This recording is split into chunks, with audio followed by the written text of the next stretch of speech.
just the most adorable thing. This is the Pentax Auto 110. This is the smallest SLR ever put into production. It is so tiny. This one is in black. I believe they made a Safari model, and that was tan. And I believe the body was tan as well. This is just the standard Auto 110, a little smaller than a roll of film. It doesn't shoot 35mm, it actually shoots 110 cartridges. So on the side here, that swings open and the cartridge would sit right here. And it got a pressure plate here, and then you can see there's a window here. And normally when you're looking at a standard film camera, you don't want a window because then you expose your film entirely.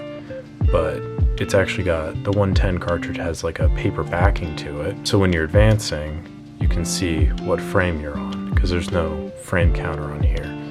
110 cartridges only have 24 exposures. That's something to note. And I believe Lomography is the only company that makes 110 currently. I think they have Metropolis, which I shot, which was okay.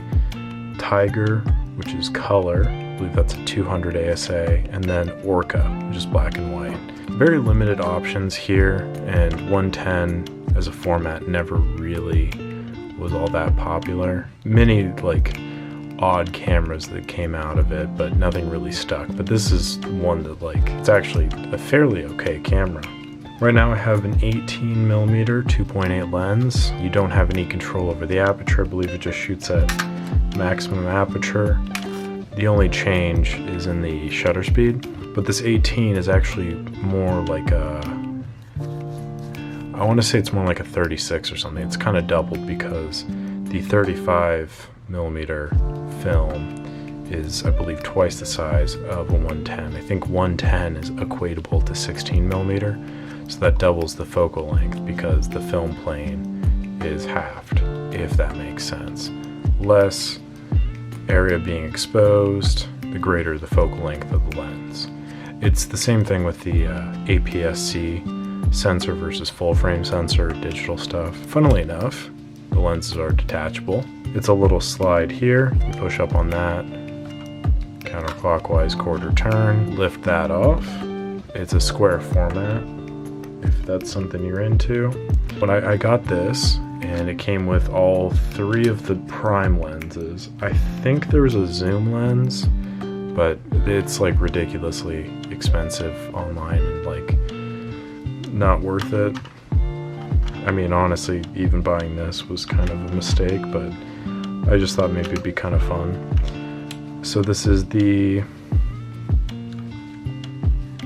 this one came with a nice sunshade on it. Collapsible Sun Shade, and a skylight 25.5mm threaded filter, which is just hilarious to me because it's so tiny compared to something like a 49mm. It's just itty bitty. Anyway, this is the 24, and this is the most compact of the lenses. This is also a 2.8. As you can see, the 18 kind of sticks out a little bit more. So this 24 is very, very, very compact. Like this is just a very small little build here. And again, you can focus. I believe the closest focus is just around a foot. Definitely not a macro lens. My initial idea with this was it'd be kind of fun to take this out and do like some street photography because like nobody would know that you had a camera. But the issue is there's a pandemic going on right now, so no one's really out in the street. And quite frankly, I don't want to be on the street either. 50mm 2.8. And this is, again, if we're going off of the assumption that this is about double the focal length, and that kind of adds up to what this looks like. This is about a 100mm lens. So this is a nice telephoto. Here's a 50 1.7. So it's very tiny still compared to that, but compared to something like this is very large. So this is a great little lens though. Still very compact for a 100mm lens essentially. and it's very sharp, surprisingly. The other thing I just kind of enjoy about this is the little readout there, Pentax 110, as if this would be mistaken for something else.